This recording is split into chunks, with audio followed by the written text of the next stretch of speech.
and welcome to Sewing Chat number 5 with me, Sallieann Harrison. Where has the time gone? I've been really naughty. I just looked back through these little sewing chit chats and found that I haven't done one since the 1st of December, which is ages. And now in the UK we're just about coming into spring, so I hope everyone's doing okay and they've got lots of sewing done over the sort of lockdown period. It's a great chance to sew and develop new skills, you know, try and think of it on the positive side.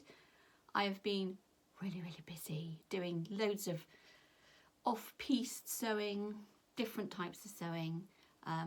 Yeah, I love what I do. I really do. It never changes. I mean, I've been doing this now for 20 years and I'm still totally addicted, and there's still something new out there. Okay, let's start by going through some of the things that I've done recently. Okay, so first of all I wanted to show you the little pin cushions I made. See them? So again, this started out as an experimental bit of sewing, and then it just grew. I made which is the first one? I made the first one and then the little pink one, and after that I got into sewing the other two. I mean, these things come in threes, don't they? So yeah, it's a tiny little pin cushion made with wool felt and a little bit of Liberty in the middle, because yeah, the Liberty addiction, I'm afraid, is still growing. With a little base as well, so that they stand up like a real flower. So when you put them together, they're almost like a little bunch. Yep. So it started out as an experiment and it ended up as a pattern. Yeah, and people have really loved them. So yeah, really enjoyed making those. A bit different. Oh, and saying that, in the base I use like walnut shell or sand, and I find that makes a huge difference. I mean, it reminds me of like the bean bags we had when we were in school, you know, when you were doing the relay races, and it's got like a nice feel to it. Anyhow, so that's the first thing I wanted to show you. Let's move those over there. Another thing that made me happy, you know, sometimes you get some happy post. I ordered this tin of Goodman Threads. Yeah, I don't know if you're like me, I've got a soft spot for tins. But this tin, I don't know if I'm going to be able to actually show you. So can you see the tin? Sort of like a vintage look tin. And inside is loads of Goodman thread. I don't know if I can open it up without them all falling out. See if I can. I'll try. I'll tip it. There you go. Isn't that just luscious? All those lovely colours. Now, I don't generally buy coloured thread. I tend to stick with cream and beige and all the rest of it. But I succumbed to this and thought, wouldn't it be nice just to have lots of colours just in case I needed a coloured moment. And they're just like lovely. I think they're just the regular polyester, yeah, regular polyester threads in a tin. But it's one of those things, isn't it? You buy these threads in a tin, and I've sort of like positioned it in my sewing, you know, behind me in my sewing room, and I look at the tin every so often and I think, actually, am I going to get the threads out of the tin, or is it just going to remain there like a little ornament? And I think it's probably going to remain like an ornament for quite a while before I dip into the threads. You know, what a lovely idea. They also do tins with all white thread, I think all pastels, and all bright colours, different designs on each tin. So this was I think this is the most expensive one with 48 threads in, but there are ones with 30, 10 or 15, I think. So yeah, worth looking out for. You can get it on Amazon. Okay, so that was my gift to me, from me. Then something else that's been in the pipeline for a long time, but also I managed to actually get out there. So I don't know if any of you saw it a little while ago, must have been just before Christmas, I started making things with folded pieces of patchwork. And I put out a picture of a folded piece. I just made a piece. and it had a very good response. It was a folded pleated piece with Liberty prints in. Anyhow, it sat in my sewing room probably for about 8 weeks, just looking at me, and I came to the conclusion I really needed to make something with it, and I wanted to make a bag. Now, I played around and played around with different bases, different sides, different, you know, with bozal or styleville or, you know, just regular batting to support it, different zips.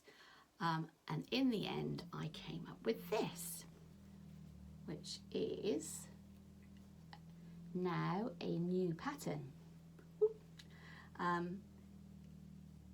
Took quite a bit of research, it's surprising. So there you are, I'll give you a little bit of a close-up. So it's Essex linen with Liberty strips on top folded. And then it stands up a little bit. It's just got a plain back. And then it's got one of these lovely zippers I managed to get hold of from Rose Garden Patchwork in the UK. So that's just inside is just a little plain fabric. But yeah, oh, and I did add a couple of zipper tabs to this one as well, because the zipper wasn't quite long enough, so I quite often do that, add a couple of tabs, and it gives it a really nice professional finish as well. So yes, so I eventually made something with my pleated demo piece, and it's been a real hit. People have absolutely loved it. It's available as a PDF pattern on my website, which is sallieannquilts.com. I should have mentioned that at the beginning. I'm not very good at this sort of thing. Yeah, I should have mentioned that at the beginning. There we go. So if you want to have a go, just a small little project, lovely to make. And once I'd made that, I was somehow really suckered in by the whole sort of pleated sort of idea. And I thought, if I can make something small, I wonder what a lot of pleats would look like. So I went on to expand, and I expanded up, and I made this. Took a bit of engineering. Can you see? So this is a little bit, it's not very good on this camera because I can't get far enough away, but there is a little bit of a rainbow effect going on here. So the same sort of idea, different size in the actual pleating, rainbow fabrics or Liberty fabrics. The idea was that they went from darks through to sort of pinks. There's a few blues in the middle, and they all went the same way across the cushion. Yeah, totally addicted to the technique. Loved making this. It took a little bit of engineering, I must admit.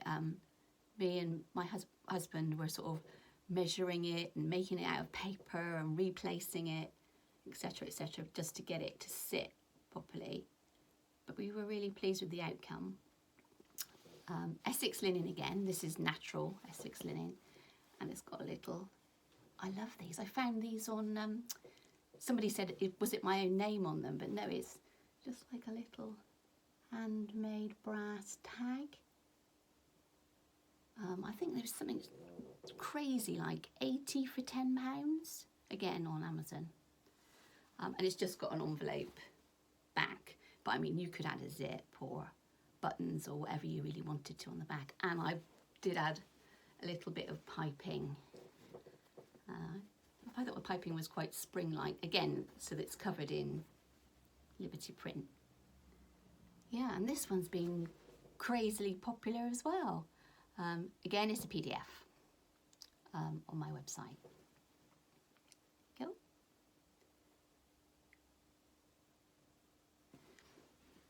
Okay. Not a lot of quilting has been done, but the two quilts I was going to show you, where are they now? There they are. So, I don't know if I spoke last time I was on about my Sweetie Club, but the Sweetie Club ladies are doing wonderfully well. So my Sweetie Club started in January. It's a 6-month mini quilt, what do we call it, mini quilt club, whereby there's a video and a mini quilt pattern every month for 6 months. We're now on to month 4. Gosh, I don't know where the time has gone. And only this week have I put out the latest one. And every quilt relates to a suite. And I thought you might be interested in seeing this one. In fact, somebody might have an answer for me. So this is one that I've called Rhubarb and Custard. And everybody is invested, at least a lot of people have, in rhubarb and custard sweets. You know, I used to have them, my nan used to keep them in a little bag, a little twisted paper bag when I was a kid. Rhubarb and custard, like hard candies. They were absolutely yummy. Anyway, this really reminded me of that, so I've called it Rhubarb and Custard. It's just a mini quilt. So this is the mini quilt that we are doing currently in the Sweetie Club for month 4. Okay, and yes, I am aware that there is a twisted block that is in the wrong direction. Let's see if I can see it on the camera.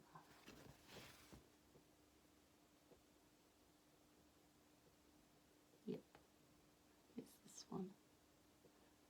So yeah, I like to do that.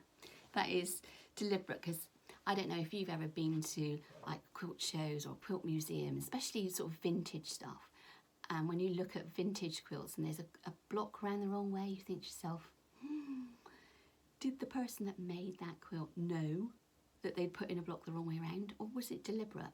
But it's something that makes you look twice, and it's something that makes you wonder.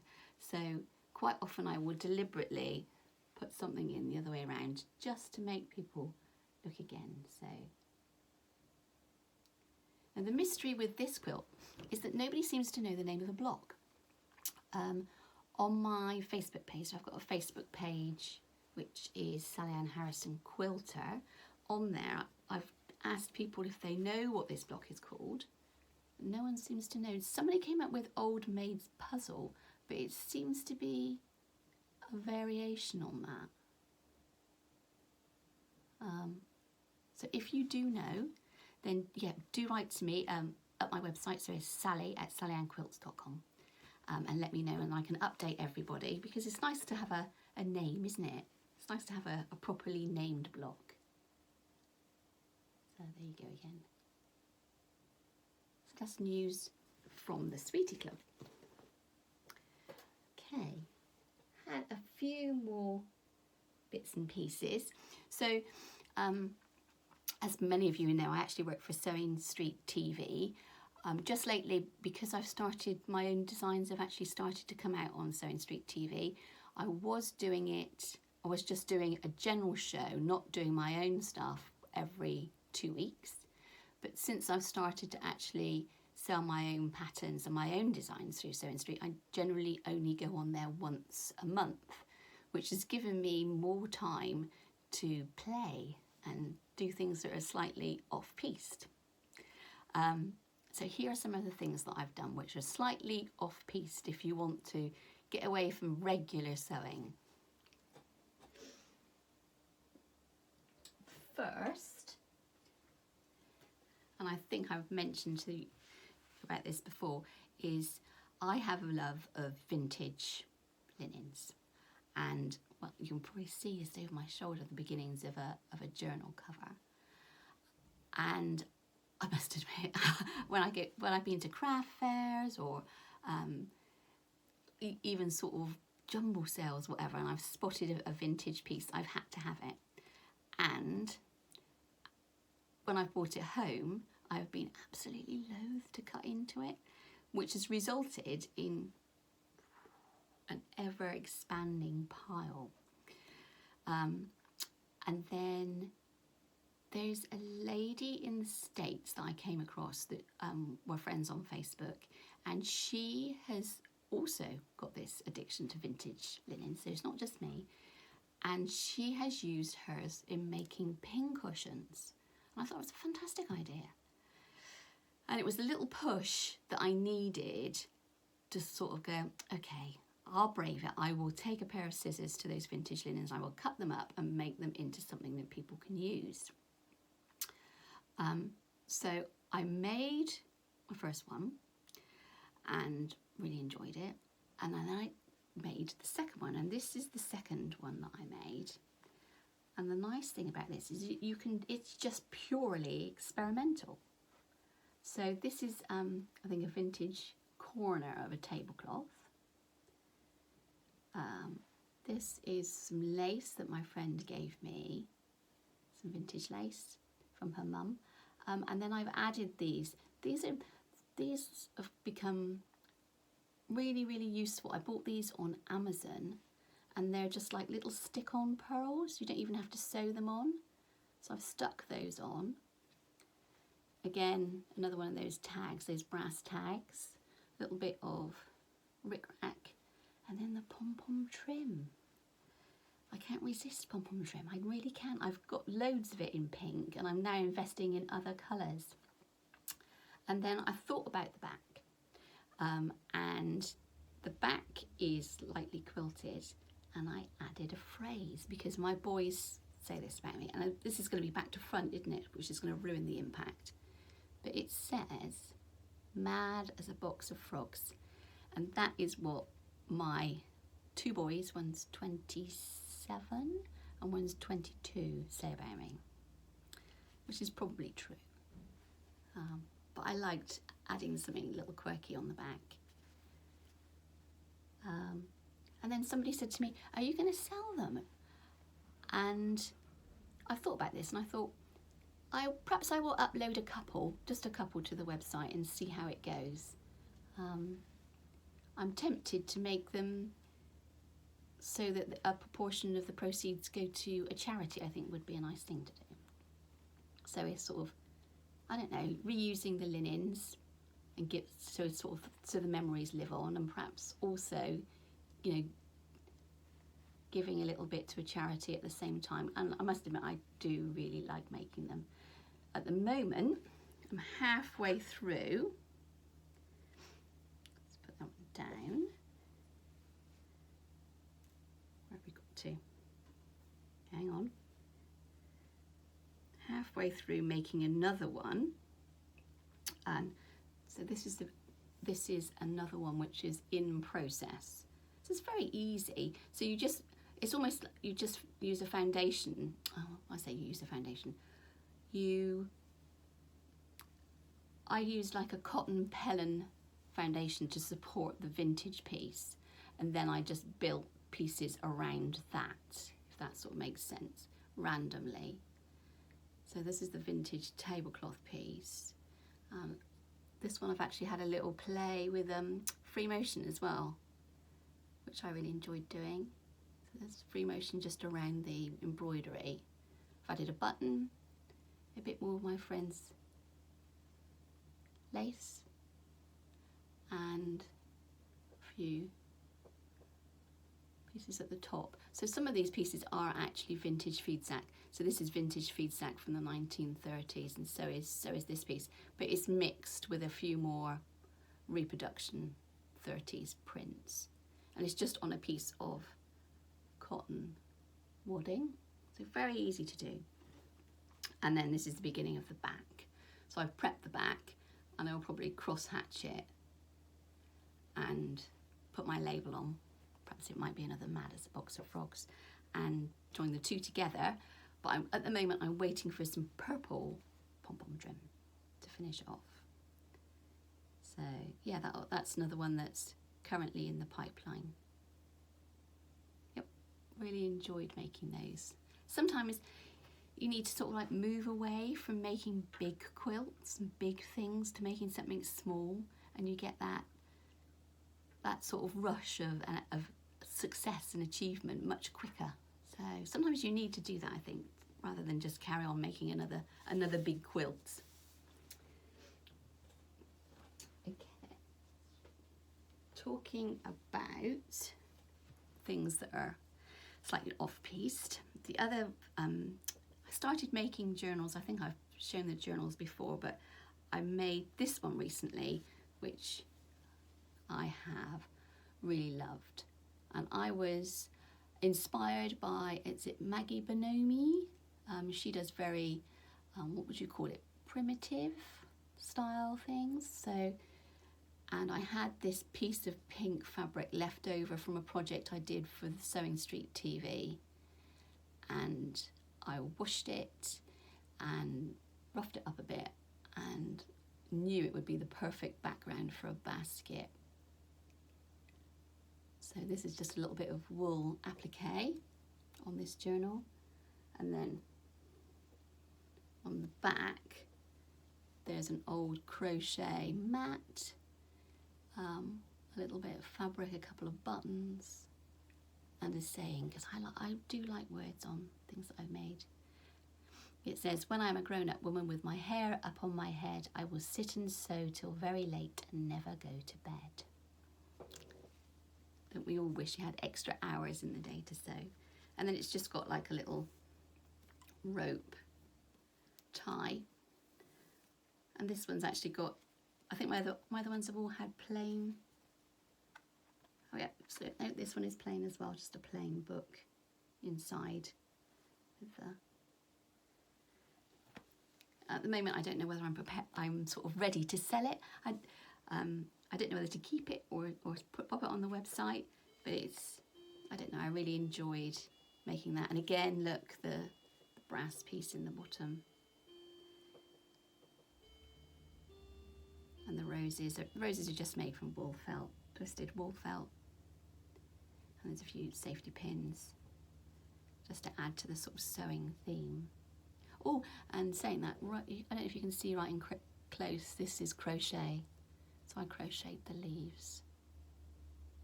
Yep, totally love making this sort of thing. Okay, as I haven't given you any quilts yet, I will finish off with a quilt I made a little while ago. I don't know if I'm going to be able to get far enough or close enough from the camera to see it. So,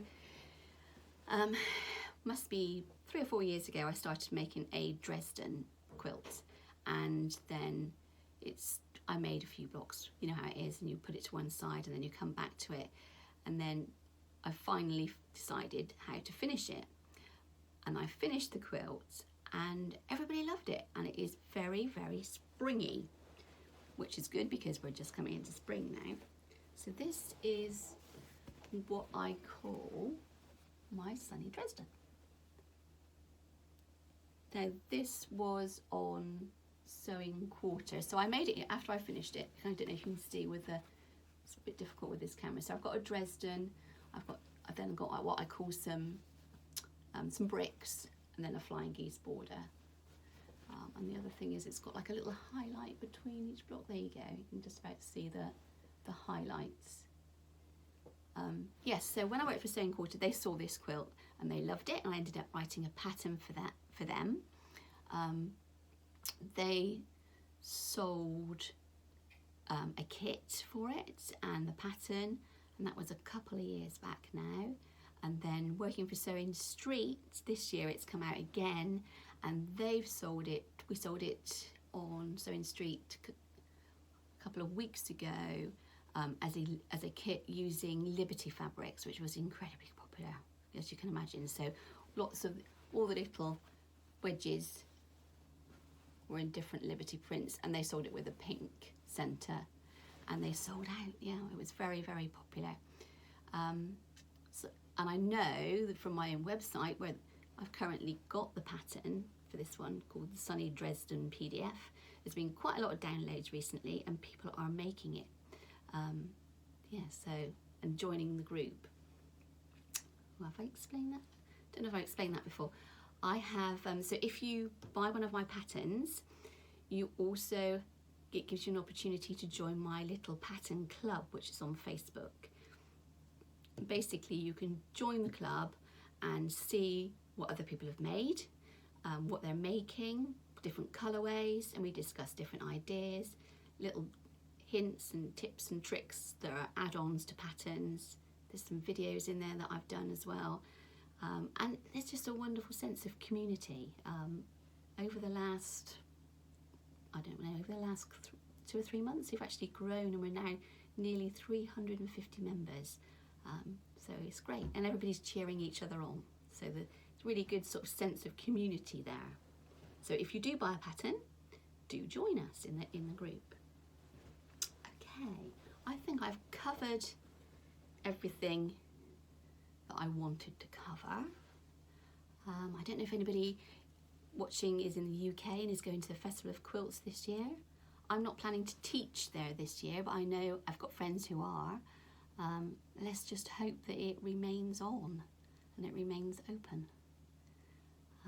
Yeah, we're on the end of lockdown, hopefully, fingers crossed, in the UK. So hopefully the next couple of weeks things will start opening up again and life will be returning to that new normal, which is going to be a little bit different, I think. Anyway, stay safe everybody, and thank you for watching my ramble. And if you want to find out any more about me, it's sallieannquilts.com. I'm also on Instagram as Sallieann66, Facebook as Sallieann Harrison Quilter. Yeah, and do sign up to my newsletter if you find my website. Thank you ever so much. Bye bye.